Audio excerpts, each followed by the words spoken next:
Joining us now from Helsinki is Senior Political Advisor at Greenpeace, Kaisa, Kosonen, and from Washington, the Executive Director of ClimateDepot.com, Marc Morano. Hello to you both. Thank you very much indeed for joining us on Sky News this afternoon.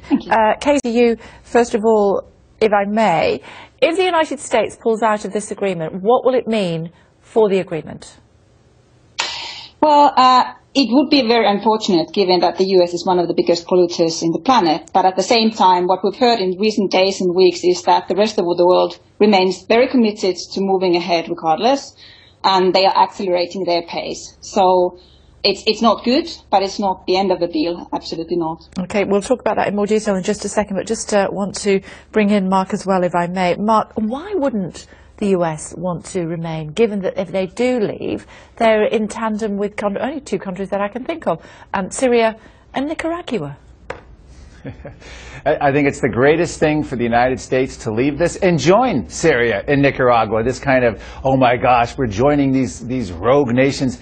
This treaty has no basis not only in science, but in actual cost-benefit analysis. So, in other words, even if you use all the UN assumptions and believe everything they claim about the science, you wouldn't be able to measure the temperature difference in 100 years, assuming all the countries did what they pledged to do. It's a completely symbolic treaty with huge economic costs. And one thing Donald Trump has been consistent about, if you go back to the 1980s with his interviews with Oprah Winfrey, he's been America first, and he's been a nationalist in the sense that he's a U.S. sovereignty. So he's not going to look at a deal like this and think it's a good deal for America when the United Nations has said specifically that they will redistribute wealth by climate policy. Eden Odenhofer, IPCC executive, has actually stated that, and they want the U.S. wealth to redistribute. This is about global governance in their words. Nothing to do with climate or policy. This is a no-brainer for Donald Trump to withdraw the United States from.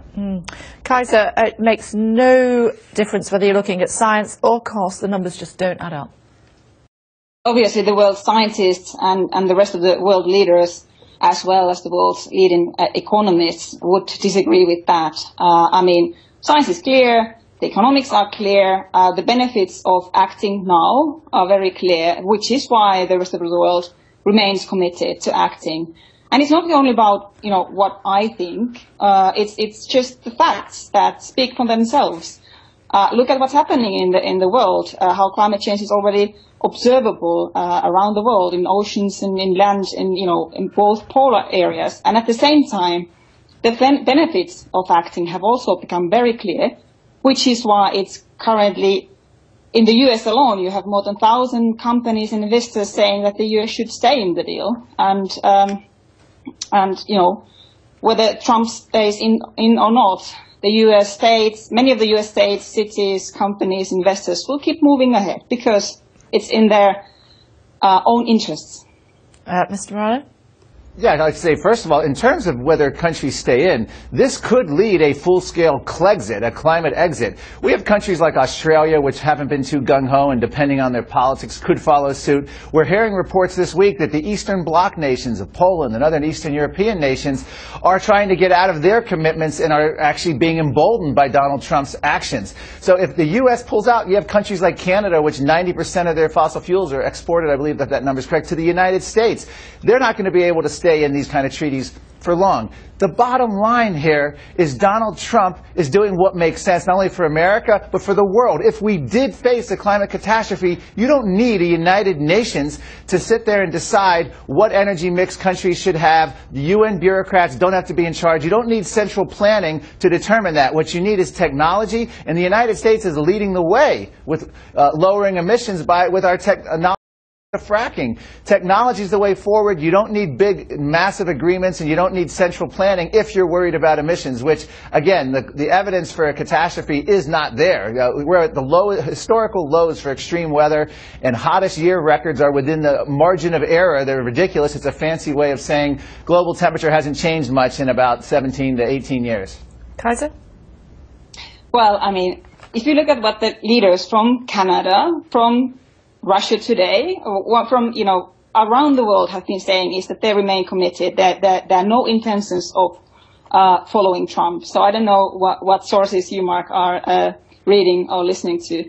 As it comes to science, the consensus could simply not be stronger. And yeah, the economic benefits are there. Just look at what's happening around the world. Increasingly, finance is being shifted to clean energy anyway, and Paris Agreement is obviously accelerating that. And those who will remain on board will be the ones reaping the benefits from that. Okay. I suppose, Marc, if the President, as is expected, decides later on today or announces later on today that the United States does want to pull out of this Paris Treaty agreement as far as global change is concerned, he is really setting himself and his face against almost every other country in the world. Is that what we want the leader of the free world to do?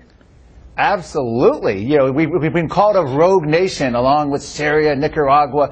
The United States was founded as a rogue nation. We have leadership. Donald Trump wants to be a leader. His whole premise is the art of a deal, and he knows a bad deal when he sees one. As I said, this is an easy thing to decide. This was one of the tenets of his campaign, and this was actually foisted upon America by President Obama. He bypassed democracy, both in terms of his EPA legislation, which was actually an executive order, never went to Congress, and also he did this without, which in every way, this is very much a treaty. They just didn't want to call it that because they wanted to bypass it because they knew they couldn't get it ratified. So Donald Trump is showing true leadership, stand up to the world and say, we're not buying it. We're not buying belief and superstition that a UN agreement, which even if you believe UN assumptions would have no measurable impact on temperatures 100 years, had anything to do with saving the planet or the climate. Donald Trump should win a medal of scientific courage and political courage when and if he pulls out of this today. Okay, Kaisa, final thought from you?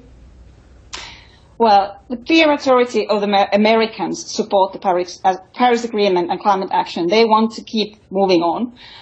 Even majority of Trump's supporters support acting on climate change, acting on clean energy. You know, the U.S. entered the Framework Convention with the Republican president and with the support of the Senate. So climate action will continue also in the U.S. regardless of whether this administration pulls out or not. And Trump is going to regret the decision he's likely to announce today.